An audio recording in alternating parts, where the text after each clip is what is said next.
कहानी की शुरुआत होती है एक ग्रुप एक्सप्लोरर्स से, जिनकी लीडर है सोफिया, और वो सब पैसिफिक ओशन में मौजूद हैं। सोफिया एक बहुत ही बड़ी फीमेल शार्क लिलीज को तलाश कर रही हैं। अचानक उनके सिस्टम पर एक अलर्ट आता है कि वो शार्क उनके बहुत करीब आ चुकी है। सोफिया तुरंत सभी डाइवर्स को ऑर्डर देती है, नीचे उतरो और शार्क को पीछे से कवर करो। जिसके बाद कुछ डाइवर्स समुंदर में छलांग लगा देते हैं, जिनमें सोफिया का हस्बैंड क्रिस भी शामिल होता है। थोड़ी देर की तलाश के बाद वो एक छोटे मरे हुए व्हेल मछली को देखते हैं, लेकिन किसी को समझ नहीं आ रहा कि वो मरी कैसे। क्रिस उसके करीब जाता है और देखता है कि उसके जिस्म पर शार्क के काटने के निशान हैं। तभी अचानक बहुत सारी फीमेल शार्क्स निकल आती हैं और पता चलता है कि वो सब लिलिस की बेटियां हैं। तभी लिलिस खुद सामने आ जाती है और सब उसे देखकर हैरान रह जाते हैं, क्योंकि उसका साइज पिछली बार के मुकाबले में डबल हो चुका होता है। 2 महीने पहले जब वो सब लिलिस को देखने आए थे, तब उसका साइज 3 मीटर था। अब लिलिस सिर्फ 2 महीने में 7 मीटर लंबी हो चुकी है। सोफिया क्रिस से कहती है कि जल्दी से उसका सैंपल लो, ताकि हम उसके तेजी से बढ़ने का राज जान सकें। क्रिस हिम्मत करके उसके करीब जाता है सैंपल लेने,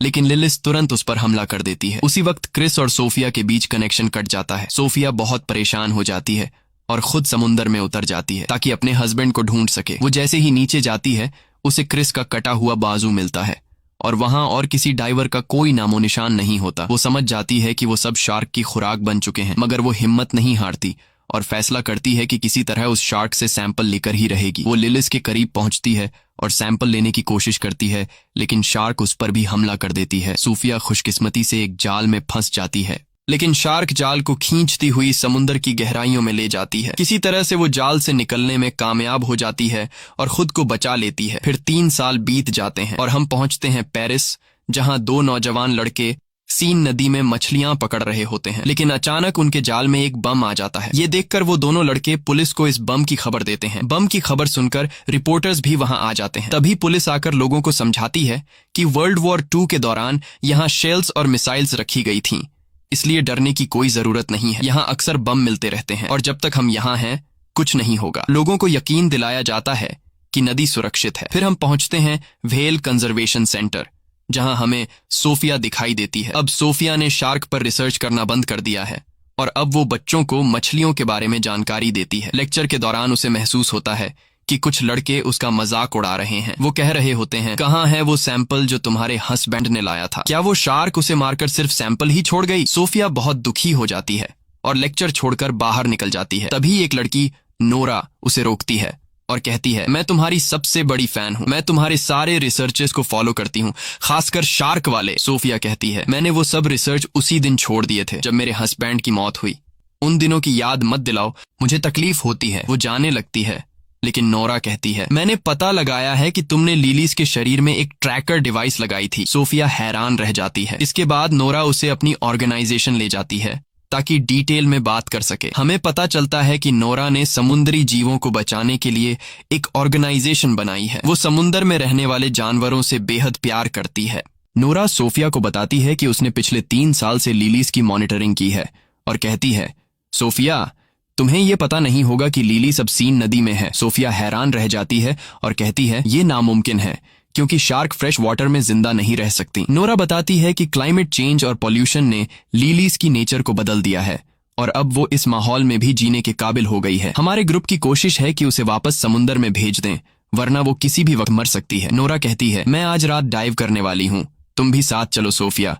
हम दोनों शार्क को देखते हैं और उसे उसके घर वापस ले जाते हैं। सोफिया कहती है, क्या डाइव? तुम्हें क्या लगता है ये इतना आसान है? ये बहुत ज्यादा रिस्की है। ऐसा करने से तुम्हारी जान जा सकती है। ये कोई आम सी मछली नहीं, ये दुनिया की सबसे खतरनाक शार्क है। सोफिया वहां से निकलकर अपने घर पहुंचती है। घर जाकर वो अपने हस्बैंड के आखिरी मिशन की वीडियोस देखती है और वो रो पड़ती है, क्योंकि उसी ने अपनी टीम से कहा था कि वो इस मिशन में उनके साथ है। वो गिल्टी फील कर रही होती है क्योंकि वो सब उसकी वजह से मारे गए। दूसरी तरफ हम देखते हैं कि नोरा अपनी दोस्त बिन के साथ सीन नदी में एक बोट पर होती है। नोरा कहती है, क्या तू मेरे साथ नहीं उतरेगी? बिन पानी में उतरने से इनकार कर देती है और कहती है, तू जा, मैं यहाँ तेरा ध्यान रखती हूँ। नोरा अकेले ही पानी में उतरती है और लिलीज को हर जगह ढूंढती है। दूसरी ओर सोफिया सिस्टम में लिलीज की मूवमेंट्स ट्रैक कर रही होती है। वो देखती है कि शार्क नोरा की तरफ बढ़ रही है, जिसके बाद वो पुलिस को कॉल करती है और बताती है कि नोरा अकेले रिवर के पानी में शार्क को ढूंढने गई है। नोरा अब भी शार्क को तलाश रही होती है। फिर वो एक कार के करीब जाती है जिस पर शार्क के अटैक के निशान होते हैं। उसी वक्त उसे पुलिस के सायरन की आवाज आती है तो वो समझ जाती है कि पुलिस नदी तक पहुंच गई है। वो फौरन पानी से बाहर आती है और भागने की कोशिश करती है, मगर पुलिस उसे पकड़ लेती है क्योंकि इस रिवर में डाइविंग मना है। सोफिया भी उसी वक्त वहां पहुंच जाती है और नोरा को पुलिस के हाथों गिरफ्तार होते हुए देखती है, मगर वो कुछ नहीं कर सकती। पूरी रात वो नदी के पास खड़ी रहती है लिलीज की मूवमेंट्स को ट्रैक करने के लिए। अगले दिन नोरा अब भी पुलिस स्टेशन में होती है क्योंकि वो कुछ भी बोलने को तैयार नहीं होती कि वो नदी में क्यों गई थी। वो सिर्फ कहती है, बस यार मैं तो नहाने गई थी। इंस्पेक्टर का नाम आदिल होता है। वो कहता है, तुम यहाँ से बाहर तभी निकलोगी जब सच बोलोगी। नहाने की कहानी छोड़ो, हमें बेवकूफ समझा है क्या? नोरा कहती है, सुनो भाई, मैं शार्क ढूंढने गई थी। आदिल हंसता है, क्या तू मेरे साथ मजाक कर रही है? नदी में शार्क? ये तो जहरीला पानी है। और फिर वो यहाँ आई कहाँ से? तुमने मुझे बेवकूफ समझा है? नोरा कहती है, मेरा यकीन करो, मैं पानी में शार्क को ढूंढने गई थी। लेकिन अफसर मानने को तैयार नहीं था। दूसरी तरफ सोफिया अब भी उसी जगह पर मौजूद होती है जहां कल रात थी।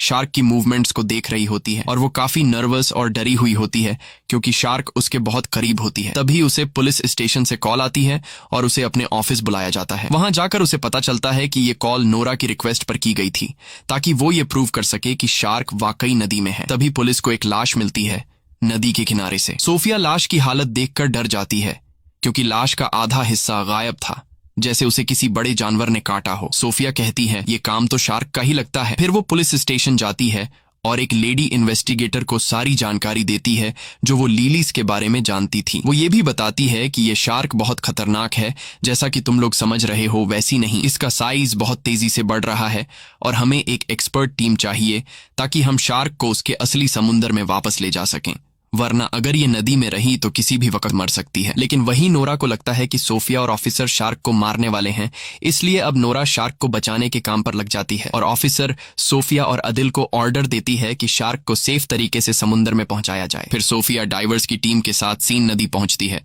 ताकि शार्क को पकड़ सके। दूसरी तरफ नोरा भी चुपचाप उनका पीछा करती है और दूर से शार्क की मूवमेंट्स को देखती रहती है। सोफिया और उसकी टीम ट्रैकर के जरिए लिलीज की लोकेशन फिक्स कर लेते हैं। डाइवर्स जल्दी से सूट पहन के नदी में उतर जाते हैं। नोरा को लगता है कि वो लिलीज को मार देंगे तो फौरन अपनी दोस्त बिन को कॉल करती है और कहती है कि वो ट्रैकर सिस्टम हैक कर दे ताकि डाइवर्स शार्क की लोकेशन ट्रेस न कर सकें। बिन उसकी बात मान लेती है और सिस्टम बंद कर देती है। तभी डाइवर्स पानी में लिलीज को तलाश करते रहते हैं और वो लिलीज के काफी करीब होते हैं। उन्हें उसकी मूवमेंट का एहसास होने लगता है। तभी ट्रैकर अचानक बंद हो जाता है और वो उसका लोकेशन नहीं जान पाते। वो सब जल्दी से ऊपर आ जाते हैं इससे पहले कि शार्क उन्हें मार डाले। आदिल हैरान रह जाता है कि ट्रैकर अचानक कैसे बंद हो गया और वो सोफिया से कहता है, मुझे लग रहा है कि ये सब तुम्हारा किया धरा है। कसम से अगर कंफर्म हो गया कि तूने ये किया है तो ये तेरे लिए जिंदगी का आखिरी दिन होगा। सोफिया उसकी बातों से नाराज हो जाती है और वहां से चली जाती है और इत्तेफाक से वो नोरा को दूर से देखती है जो छुप के सब कुछ देख रही होती है। तो वो फौरन समझ जाती है कि उसी ने ट्रैकर का सिस्टम खराब किया है। रात को आदिल अपनी अफसर से बात कर रहा होता है और कहता है कि हमें दरिया के आसपास सब रुकावटें लगा देनी चाहिए जब तक हम उस शार्क तक नहीं पहुंचते। तो वो कहती है कि हम नदी का किनारा बंद नहीं कर सकते क्योंकि कुछ दिनों बाद यहाँ एक बहुत बड़ा रेस फेस्टिवल शुरू होने वाला है जिसे हम किसी भी हालत में रद्द नहीं कर सकते। पता चलता है कि ये फेस्टिवल एक बड़ी स्विमिंग रेस है जो सीन नदी में होने वाली है और इसमें देश के सबसे प्रोफेशनल स्विमर हिस्सा लेने वाले हैं। जाहिर है कि सिटी मेयर इस फेस्टिवल को कैंसिल नहीं करेगी क्योंकि इस पर $1 अरब से ज्यादा डॉलर खर्च हो चुके हैं। आदिल बहुत मायूस हो जाता है और सोफिया के बारे में सर्च करता है और उसे सब कुछ पता चल जाता है कि उसके आखिरी मिशन के बाद क्या हुआ था। उसका हस्बैंड और पूरी टीम मर गई और वो अब भी खुद को कसूरवार मानती है। आदिल बहुत दुखी होता है कि उसने उसके साथ सख्त बात की और उसे नाराज करके भेज दिया। अगले दिन नूरा एक वीडियो बनाती है जिसमें वो शार्क के साथ हो रहे जुल्म पर बात करती है। वो कहती है कि हर साल लाखों शार्क मार दी जाती हैं ताकि ब्यूटी प्रोडक्ट्स और अमीरों के खाने बन सकें। ये क्रिएचर भी इंसानों की तरह जीने का हक रखती है। वो अपने जैसे नौजवानों से कहती है कि वो उसकी ऑर्गेनाइजेशन में शामिल हों और लेलिस शार्क को समंदर वापस पहुंचाने में मदद करें। सरप्राइज ये होता है कि वीडियो को लाखों व्यूज मिलते हैं और उसकी टीम में सैकड़ों नौजवान शामिल हो जाते हैं। सबका एक ही मकसद होता है, लेलिस को सलामती से समंदर तक वापस ले जाना। फिर आदिल सोफिया से मिलता है और कहता है, मैं माफी चाहता हूँ अपनी बदतमीजी के लिए और वादा करता हूँ कि मैं तुम्हें सिटी मेयर से मिलवाऊंगा। तुम उसे सब कुछ समझाओ। जिसके बाद आदिल सोफिया को मेयर से मिलवाने ले जाता है। सोफिया मेयर को सारा किस्सा सुनाती है और स्विमिंग रेस बंद करवाने की रिक्वेस्ट करती है, मगर मेयर कहती है कि हजारों फौजी वहां पर मौजूद होंगे और फेस्टिवल अपने टाइम पर ही स्टार्ट होगा, कोई शोर शराबा नहीं चाहिए। सोफिया गुस्से में आकर कहती है, ये फेस्टिवल कैंसिल होना चाहिए, वरना तुम सैकड़ों लोगों को मौत के मुंह में भेज दोगी। अगर वो लोग नदी में उतरे तो लेलिस एक एक करके सबको खा जाएगी, और तुम्हें अंदाजा भी नहीं है कि लेलिस दुनिया की सबसे खतरनाक शार्क है जिसे कोई भी काबू नहीं कर सकता। मेयर कहती है, देखो बहन, साफ साफ बात सुन लो, फेस्टिवल कैंसिल नहीं होगा, सरकार ने $1 मिलियन खर्च किए हैं इस पर। फिर मेयर पुलिस को ऑर्डर देती है कि किसी भी कीमत पर उस शार्क को मार दिया जाए। पुलिस सोफिया से मदद मांगती है तो सोफिया कहती है, मैं एक प्लान बनाऊंगी कि हम उसे नदी से निकालकर समंदर ले जाएं, मगर उसे मारा नहीं जाएगा। वो एक प्लान बनाती है जिसमें खास फ्रीक्वेंसीज के जरिए शार्क को ट्रैप किया जाएगा और थोड़ी देर के लिए बेहोश करके उसे समंदर में शिफ्ट कर दिया जाएगा। मगर प्लान शुरू होने से पहले बेन आ जाती है और वो मान जाती है कि उसने ही ट्रैकर सिस्टम खराब किया था और अब उसे पछतावा हो रहा है। लेकिन मसला सिर्फ ये नहीं, नूरा ने लेलिस का लोकेशन ट्रेस कर लिया है और वो आज ही उसे समंदर की तरफ ले जाने का प्लान बना रही है। वो बताती है कि शार्क इस वक्त सीवरेज के टैंक के पास है। वो सोफिया और पुलिस से कहती है कि वो नूरा को रोकें, क्योंकि वहां कुछ नौजवान भी मौजूद होंगे जो नूरा को सपोर्ट करने आए हैं और वो जगह बहुत खतरनाक है क्योंकि वो सीवरेज एरिया बहुत तंग है। सोफिया कहती है, अच्छा हुआ तुमने हमें ये बताया, और वो यकीन दिलाती है कि वो अपनी दोस्त को बचाएंगी। रात को हम देखते हैं कि नूरा, बेन और ऑर्गेनाइजेशन के बाकी लोग सीवरेज एरिया में पहुंच चुके हैं और मिशन के लिए तैयार हो रहे हैं। बेन थोड़ी नर्वस लग रही होती है, जैसे कुछ छुपा रही हो, मगर वो कहती है, मैं बस तुम्हारे लिए परेशान हूँ। फिर नूरा पानी में उतरती है ये साबित करने के लिए कि शार्क इंसानों के लिए खतरनाक नहीं होती। अब वो लेलिस का इंतजार करने लगती है। उसी वक्त सोफिया, आदिल और पुलिस वहां पहुंच जाते हैं और उससे कहते हैं, फौरन पानी से बाहर आओ, मगर वो लड़की जिद करती है कि वो मिशन पूरा करेगी। सोफिया उस पर चिल्लाती है, जो तुम कर रही हो वो गलत है, ये शार्क तुम्हारी सोच से भी बड़ी है, वो तुम्हारा सोनार डिवाइस और तुम्हें जिंदा खा जाएगी। इसी वक्त नूरा के पास एक शार्क नजर आती है। सोफिया फौरन समझ जाती है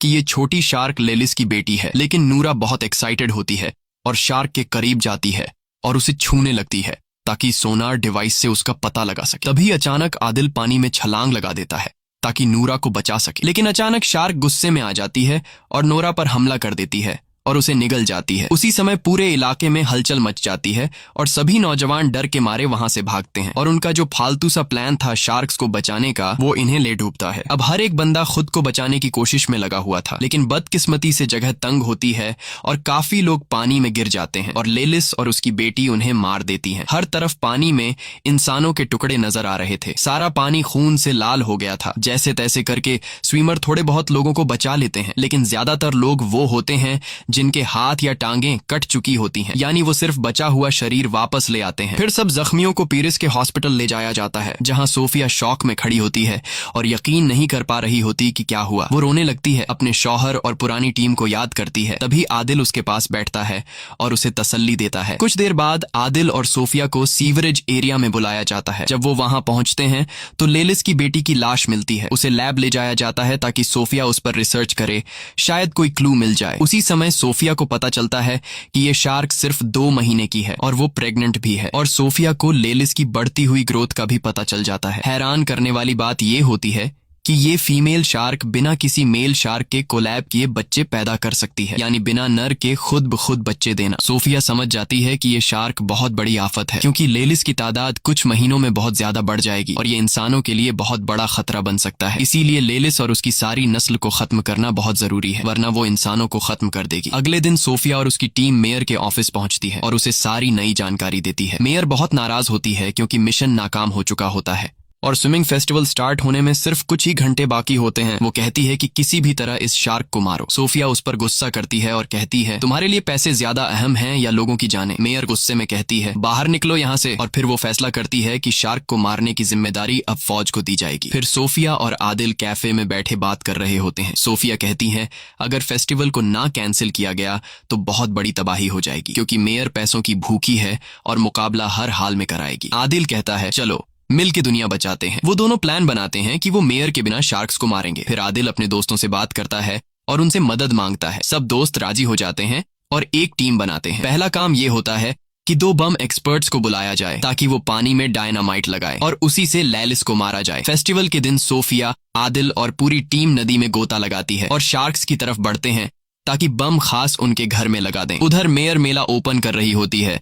उसे कुछ भी पता नहीं होता आदिल और सोफिया के प्लान का। फौज भी अपनी बोट्स में तैयार बैठी होती है किसी भी हमले के लिए। सोफिया की टीम शार्क के मेन जगह तक पहुंच जाती है और वो वहां हजारों शार्क मछलियां देखती है। सोफिया अपनी टीम को कहती है कि रुक जाए क्योंकि शार्क इंसानी हरकत से खतरा महसूस करती है। दूसरी तरफ मेला शुरू हो जाता है और स्विमर पानी में कूद जाते हैं। सोफिया और उसकी टीम शार्क्स के बीच बम लगा देती है और जैसे ही काम खत्म होता है सब ऊपर जाने की कोशिश करते हैं। तभी एक शार्क आती है और टीम के 2 बंदों को मार देती है। सोफिया आदिल को खींचती है ताकि जल्दी निकल सकें, लेकिन बम जल्दी फट जाते हैं। धमाका होता है और टीम के बाकी लोग ऊपर उनका इंतजार कर रहे होते हैं। सोफिया आदिल को ऊपर ले आती है। टीम उसे बोट में डाल देती है क्योंकि वो जख्मी होता है। तब सोफिया फैसला करती है कि वो अकेले नीचे जाएगी ताकि यकीन कर ले कि लेलिस मर चुकी है या नहीं। लेकिन जब वो वापस आती है तो पता चलता है कि लेलिस अभी भी जिंदा है। फिर अचानक लेलिस कश्ती पर हमला करती है, टीम को गिरा देती है और पूरी टीम को मार देती है। लेकिन खुशकिस्मती से आदिल और सोफिया बच जाते हैं और ऊपर आ जाते हैं। तब वो देखते हैं कि शार्क तैराकों की तरफ बढ़ रही है, तो वो दोनों पानी में वापस कूद जाते हैं ताकि उसे रोक सकें। लेकिन तब तक बहुत देर हो चुकी होती है। शार्क पहले ही तैराकों तक पहुंच चुकी होती हैं और एक एक करके सबको मारने लगती हैं। एक ही झटके में नदी का पानी लाल हो जाता है। हर तरफ इंसानों के टुकड़े तैर रहे होते हैं। पूरा इलाका चीख पुकार और अफरा तफरी से भर जाता है। तभी फौज पहुंचती है और लेलिस पर गोलियां चलाती है, लेकिन उन गोलियों का उस पर कोई असर नहीं होता। सबसे बड़ा खतरा ये होता है कि नदी के नीचे कई बम पहले से लगे होते हैं। अगर कोई गोली उन पर लग गई तो पूरा शहर उड़ जाएगा। और फिर वही होता है, एक गोली बम से टकरा जाती है और जोरदार धमाका होता है। पूरा शहर तबाह हो जाता है। धमाके की वजह से एक भयानक सुनामी आती है जो पूरे शहर को बहा ले जाती है। कई लोग डूबकर मर जाते हैं, जिनमें सोफिया और आदिल भी होते हैं। सोफिया पानी की सतह पर आती है और बेहोश आदिल को देखकर किसी सुरक्षित जगह ले जाती है। दोनों एक लोहे के बड़े टुकड़े पर चढ़ जाते हैं। कुछ देर बाद आदिल को होश आता है और वो पूछता है, हम कामयाब हो गए? शार्क मर गई ना? सोफिया उसकी तरफ देखती है। उसकी आंखों में आंसू होते हैं, लेकिन वो कुछ नहीं बोलती। आदिल चारों तरफ देखता है और सदमे में चला जाता है। पूरा पेरिस शहर डूब चुका होता है और हर तरफ शार्क मछलियां तैर रही होती हैं।